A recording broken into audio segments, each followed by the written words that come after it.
Hey everybody, welcome back to Northernlion Plays The Binding of Isaac AFTERBIRTH Plus. It's been like the easiest couple of runs of all time, but all it takes is one bad run where you get lard at the worst possible moment and everything's A-okay. Or A not okay, B bad, 1 ZZK-JDS2, amazing stats, great starting item, you know, still a great starting item. Probably not gonna take the Anarchist Cookbook, but we might get Bookworm. I was just, you know, you probably didn't need me to tell you.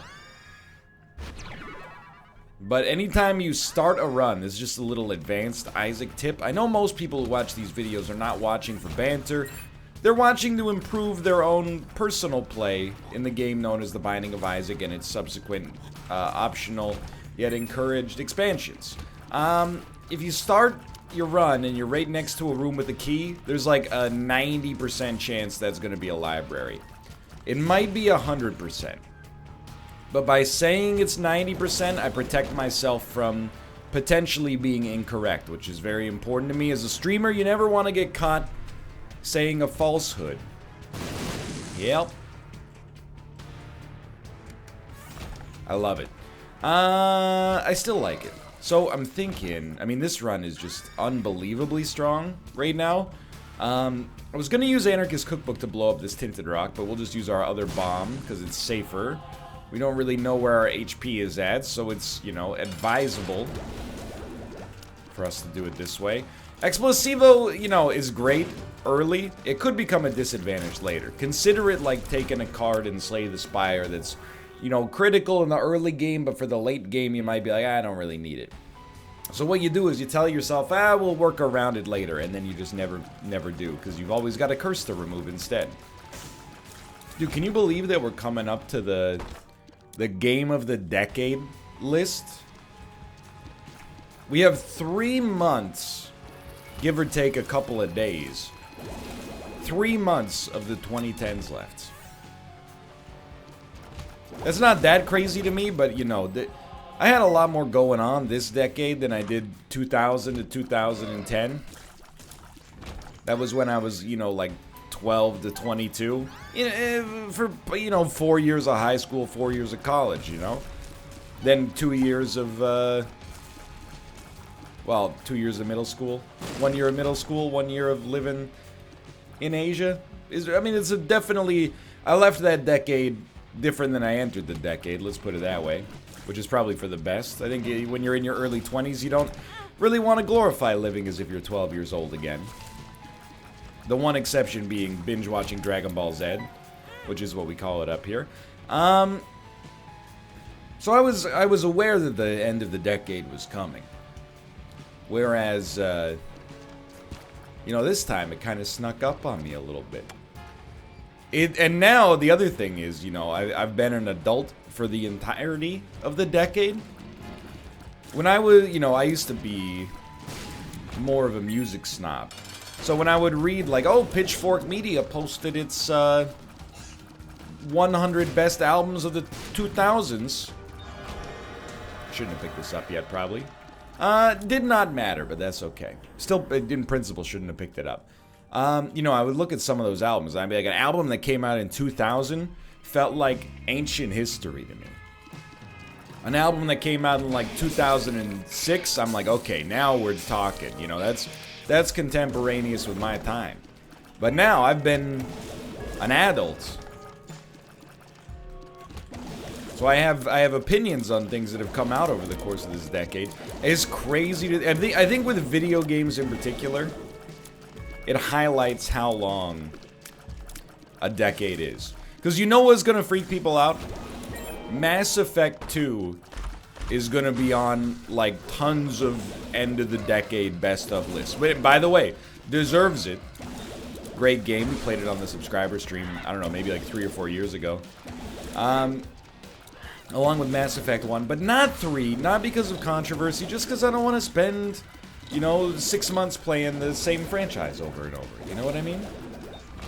You gotta mix it up a little bit. But what's crazy is that I'm pretty sure Mass Effect 2, that's a 2010 jam. I actually think Fallout New Vegas might be 2010. Let me peep that. Fallout New Vegas was released October 19th, 2010. That's absurd. That game, and I mean this in a good way, it does not feel like a game that came out this past decade. That'll probably be on the list for a lot of people as well. It highlights how fast things move in the gaming industry, you know? You think movies that were released 10 years ago, I think of like, you know, okay, Inception, yeah. But it's not like filmmaking technology has changed that much over the past 10 years. I guess like in the 2010s you kind of saw the boom and then the bust of 3D movies to some extent. I know they haven't busted. You know, you're still seeing movies in 3D all the time if you see, you know, big releases at launch, but you know, it's not everybody's buying a 3D TV anymore is mostly what I'm trying to say there. Let's give this a shot. It's okay. Not okay? It's okay. But you know, movies are movies, more or less. Music has seen some genre changes. I mean, big thing in movies, I guess, is like the rise of superhero movies over 10 years. But in video games, there's a huge difference. Like, think of the difference between the way BioWare was thought of in 2010 around the release of Mass Effect 2 and how BioWare is thought of now. They had Mass Effect 2, widely considered probably one of the best games of the decade. A couple years later, they had Mass Effect 3. Let's call it what it is. Well-liked, but an ending that apparently felt like a stab in the back for a lot of people, or at least a kind of a cheap out. Dragon Age Inquisition, a bit of a return to form, but a lot of people are, you know, slightly more negative on the game, I suppose. And, you know, the Mass Effect Andromeda, very controversial. And now, Anthem, pretty much just like, I don't want to contribute to the negativity surrounding the game, but kind of like an abject failure. BioWare is considered like much differently than it was in 2010.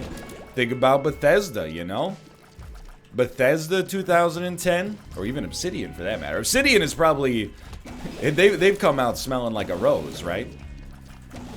To some extent, at least. I know they have their own controversies with, you know, Chris Avalon, but made Fallout New Vegas. Maybe not that well respected at the time of release, but has really, really grown in, you know, cult status. Probably, for many people, considered the best Fallout game. Then they made both of the Pillars of Eternity games that were well-liked as well. I'd like to leave this floor, please. I've forgotten where to go. But Bethesda, you know, 2 years later, or 1 year later, they made Skyrim. For the next 6 years, they made more Skyrims. They made Fallout 4. Not necessarily considered, you know, a landmark achievement. Then they made Fallout 76, which most people consider almost kind of a meme at this point, I think. Again, I'm not trying to attribute to the negativity there. I mean, I'll tell you, I like Fallout 4 more than the average person. Loses the gun, loses the story, loses points for story, for sure. Loses points for not really being that kind of sandboxy RPG that the other games had going for them. Gains a few points for, I think, compelling gunplay, but anyway. I'll give this a try. No thank you. Even without a trinket, I'm in the no thank you zone. It just serves to highlight how long a decade is, you know?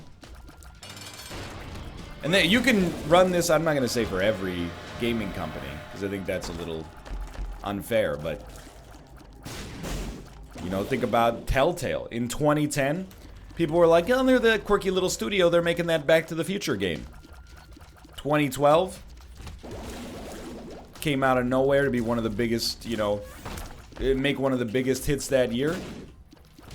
2016, please God, do something new, update your engine, I'm begging you. 2019, bankrupt. 10 years is a long time, man. A lot of things can change. This industry moves real quickly. Anyway, I think, like, it was not that long ago. Oh, that was terrible. I think I was talking about my own, you know, end of the decade list. And it, you know, I probably won't make an end of the decade list because, to be honest, there's a huge gap in my, well, that's not true. There's more of a gap for me in the 2000s. Like, between, thank you. In my first, well, actually, my entire collegiate experience, I was not, like, video game unaware, but I pretty much exclusively played multiplayer stuff on the 360 and the Wii, you know? Played a lot of Wii Sports, played just an absolutely staggering amount of, Guitar Hero, Rock Bands 1 and 2, decent amount of Rock Band 3, you know. I didn't play your Halo 3s. I played Crackdown, and I will still say that I think Crackdown is like one of the most overrated games of that generation, but I understand. Hey, trust me, I know that's a hot take, okay? I am, I don't think that I'm gonna get people over to my side with that. I'm saying it because it's my honest opinion. If you like Crackdown, that's cool. How'd you enjoy Crackdown 3? That's not fair, NL? Yeah, but it makes me feel good. Abel.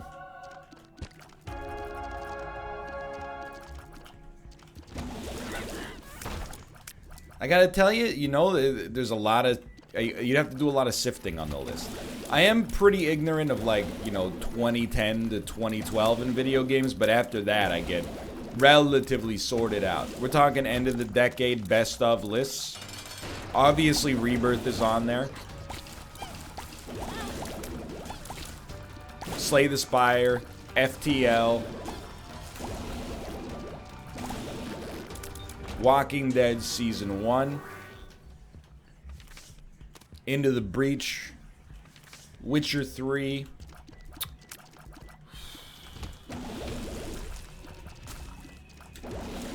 there's some games I haven't played. Inevitably, like, especially over the course of 10 years, you know? I didn't play Breath of the Wild, I'm sorry. I haven't played Breath of the Wild yet, is probably a better way to describe it.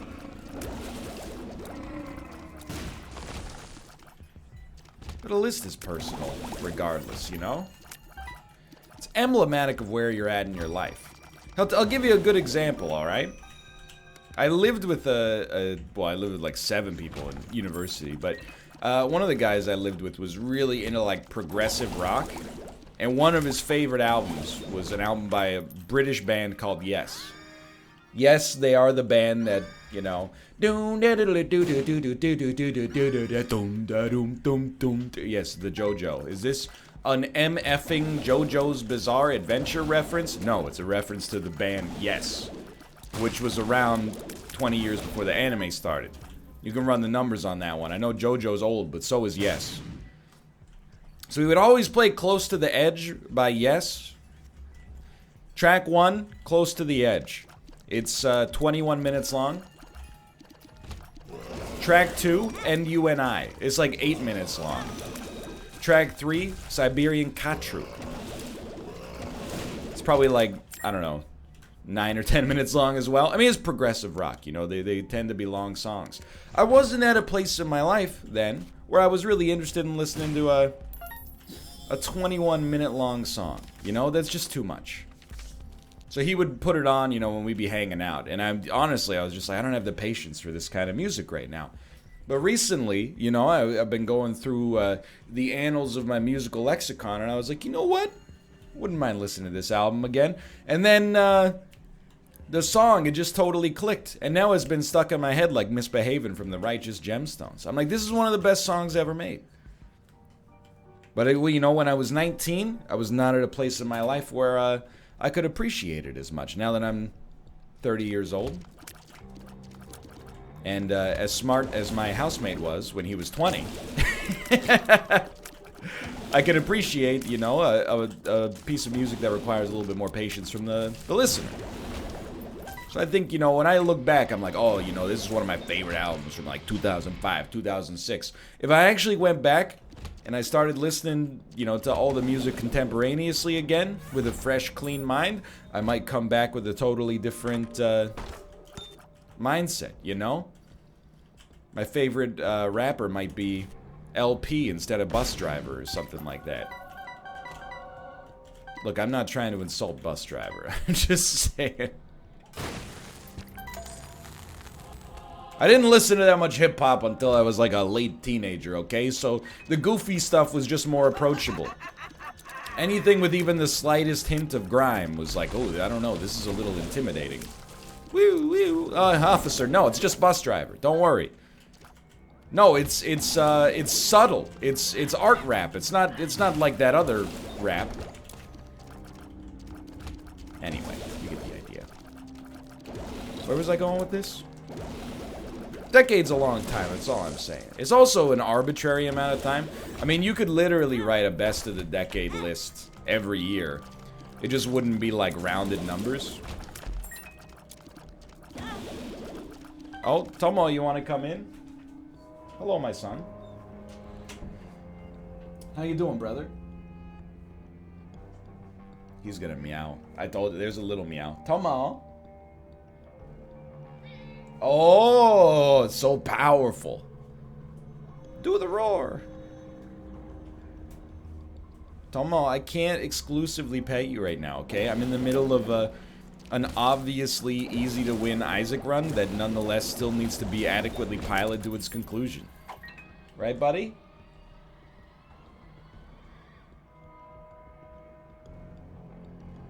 No meow? I saw... You can see the meow flicker across Tomo's neurons. I was surprised he didn't meow there. I felt it coming.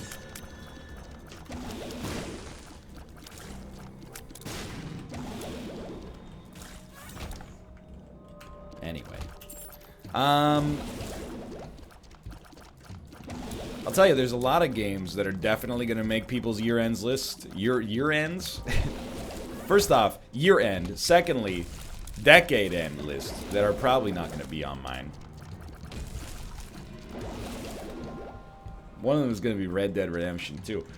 I haven't played it yet. One of them is going to be Breath of the Wild. Super Mario Odyssey, haven't played them yet, okay?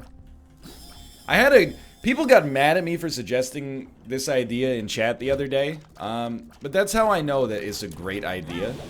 And they hated him because he spoke the truth. I was thinking, you know, baseball, what's the #1 complaint about baseball? It's boring, right? And I'm not saying baseball is actually boring. I'm just saying that's what the complaint is about baseball from people that don't watch baseball. What did they do? What have television stations, at least here, started to do to counteract the Zoomer attention span when it comes to baseball? They started airing the baseball game live, but then, you know, if you don't have time to watch a 2 or 3 hour long game of baseball, which, I mean, who does? Unless, like, you're the parent of one of the people on the team. They started airing at, like, a couple hours after the game. It's a condensed, abridged version of the game that just has all the pivotal plays. All the pivotal at-bats, all the hits, all the, double plays, etc., etc. Basically like a miniature, like the kind of highlight reel you would see on, like a sports recap, like SportsCenter. But, 10 times longer. So, a whole baseball game, you could basically watch it in like 20 or 30 minutes instead of 2 hours. This is a weird one, right? I think this is actually one of the very few times that's our proper decision. And no. I was positing that there could be a world where there might be demand for that for video games. Like, here's the thing. I'm sort of interested in playing Red Dead Redemption. I hear the story is fantastic. But the same complaint I hear about Red Dead Redemption 2 over and over and over again is a complaint that means I will never play the game. And that's that it's long and it's stuffed with, like, busy work, to be honest. I don't mean to say that it's filler, but hey, you killed Mon Jarston. Now go over here. You go, oh, hey, you gotta lasso this dude on the dusty trail, blah, blah, you know. There's a lot of time spent doing stuff that is not necessary. And this is only what I've heard secondhand, so it might not be 100% correct, but, you know, I'm opening myself up to that. I'm acknowledging my potential mistake here. A lot of stuff that you do is not necessarily pivotal to the main story, even if it might actually add to it at points. Let me go, please. Thank you. What if you sold, like, a condensed version of the game? Or rather, when you purchase the game, you had the option to be like, hey, give me the full, give me the full rich experience, you know? Give me the 40 to 60 hours of stuff. Or you could turn on, like, almost cinematic mode. And I don't mean cinematic as in, like, easy mode. I mean, look who you're talking to. I've beaten your Soulses. I've beaten your Sekiros. I've got, you know, 32 wins in Tetris 99, the highest octane battle royale out there. I don't shy away from a challenge. I've beaten 820 with all characters on Slay the Spire. I'm not saying I'm the king of the gamers. You're saying that. All I'm saying is that I don't necessarily have to shy away from a challenge. You know, I have the patience to die 75 times trying to accomplish my goal. But what I don't have the patience for is a lot of side quests. And I feel like I often end up on the wrong side of this argument. It's not like I'm lazy or I hate the story. It's just like, you gotta prove to me that your story is worth 40 hours. If that makes sense. I would much rather, for some games at least, have the default game experience, but then like a toggle option that's like, hey, if you want to just experience the main story, we curated a version of the game that, you know, cuts all of the stuff that's non-essential and just lets you, you know, play the stuff that allows you to experience the story in like the leanest possible way. And here's the thing, you might be like, well, that seems like it would be a less robust experience. Maybe yes, maybe no. I really, really liked The Witcher 3. You know, is very strong. Help. Is very strong mechanically. It's very strong narratively. Like, everything's great in that game. Would I have enjoyed it more or less if it was 15 hours shorter? I would have enjoyed it more, I think. And it's just... keep in mind, I'm not trying to take your experience away from you. You know, if you want that 60-hour experience, that should be the default. I'm coming in as an outsider trying to change the system. I want everybody to be happy. I'm just saying, as somebody who doesn't necessarily... I'm not saying I'm busier than you, okay? I'm just saying, you know, with what free time I have, rather than investing such a substantial chunk into one single, you know, media property, I might rather... be able to experience a more condensed version of like 5 or 6 games instead of just, you know, one game again and again and again. You know, I recognize the irony there, which is why I said again and again and again. Don't land on me, please. Thank you. Even getting hit there I can live with. That one kind of hurt. I'm just throwing it, you know... Here's the thing.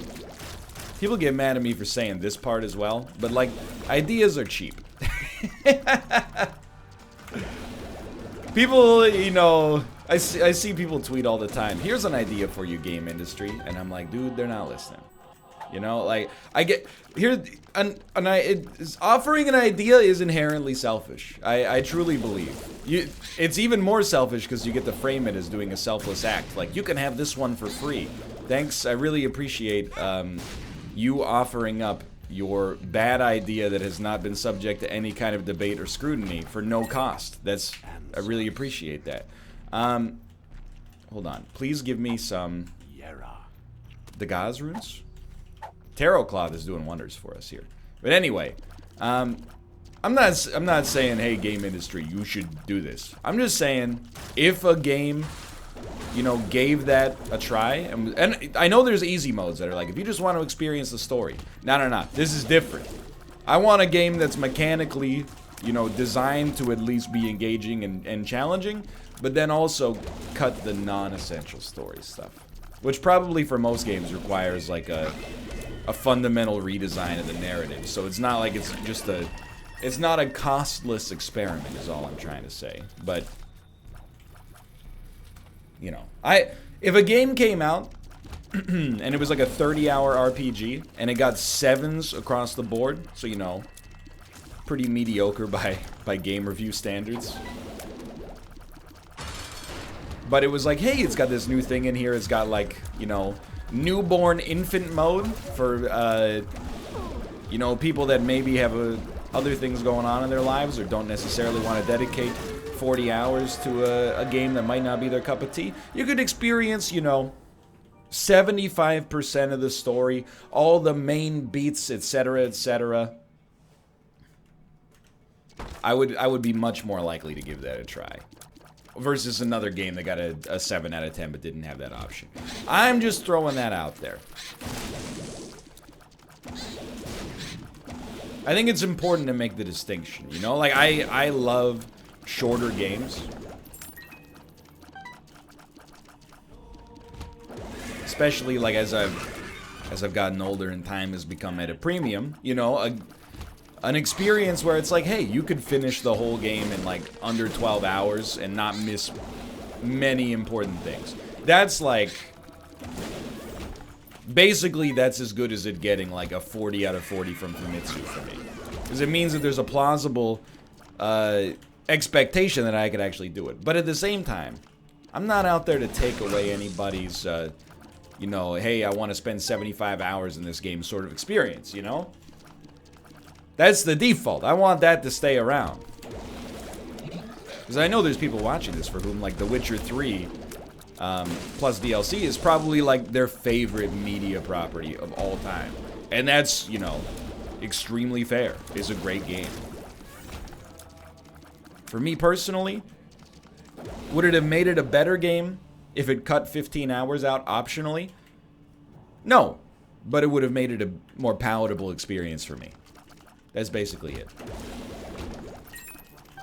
I wouldn't go so far as to say it's an accessibility issue.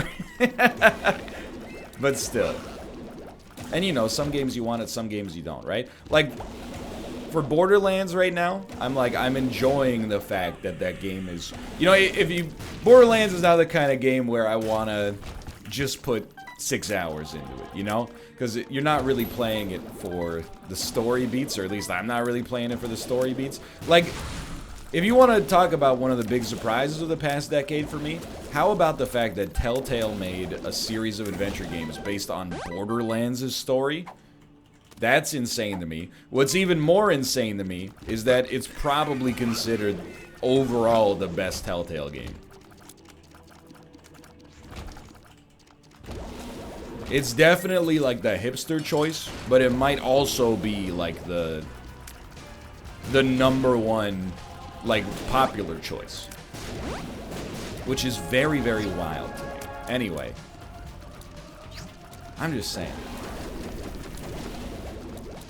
I like a short game experience.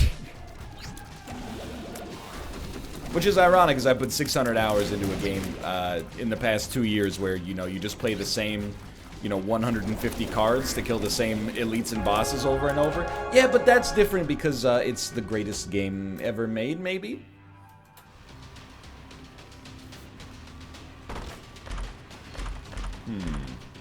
Definitely want sad bombs. I think I'm just gonna black rune everything else. I'll say it.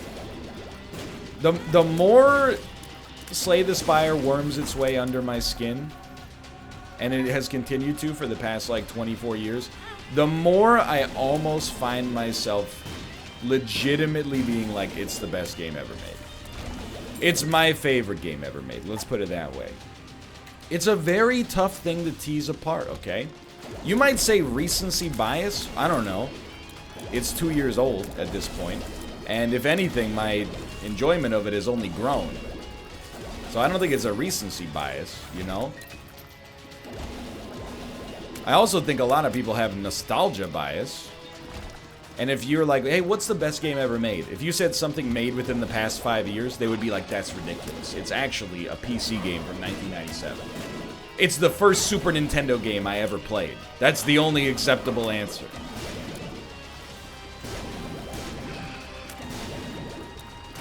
And you might be saying, better than Isaac? And I would say, you know, I think it's possible.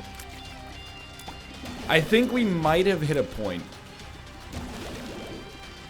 where I have played more recreational Slay the Spire than I've played recreational Isaac.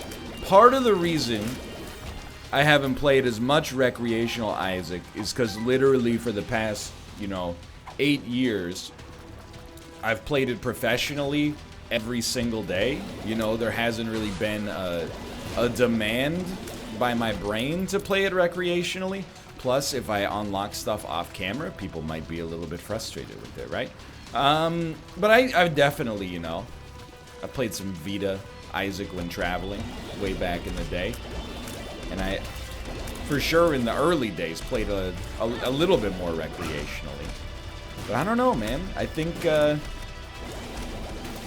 as time has gone on, I've fallen deeper in love with Slay the Spire. I think that game is an absolute triumph. I know I say it every time, you're probably getting sick of it.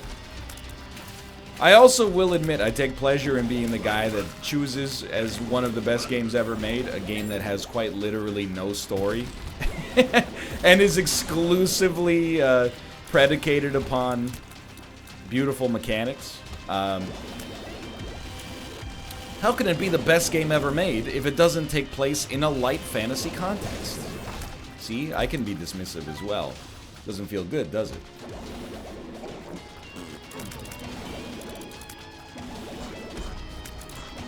It's up there, that's all I'm saying. Dark horse candidate for game of the decade at least.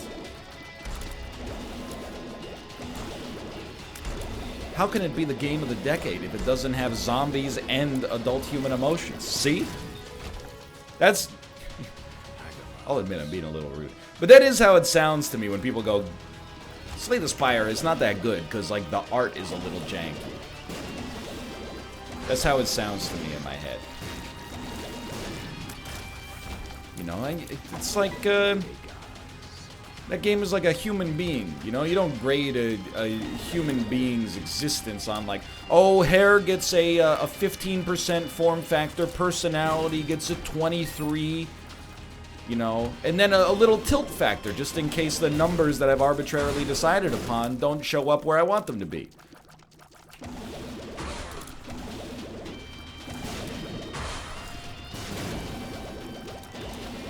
You gotta examine, you know, your feelings.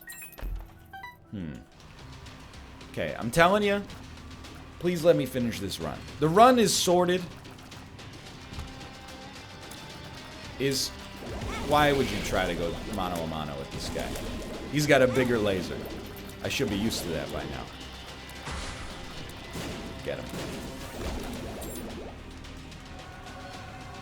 This run has clearly been like a set-in-stone victory. I'm very stoked that it has maintained a level of power, and I am honestly quite eager to move on to the next one. It's another, like, relatively... It's a free Isaac day for me, let's put it that way. We actually, I don't know, the video's probably not gone up. It's not spoilers, because, like, if you didn't think this was... Okay, relax, please. If you didn't think this was gonna happen, you honestly owe me an apology. But I beat Children of Morta, okay? It might be next episode, it might be in 8 episodes, but I beat the game. You know, it's a product designed to be beaten. So I got a little bit more free time today than usual. But for now, thanks for watching. I hope you've enjoyed the episode. If you did, click the like button. Helps out a great deal. And of course, subscribe if you want to see more in the future. For now, thanks for watching. I will see you next time. See ya!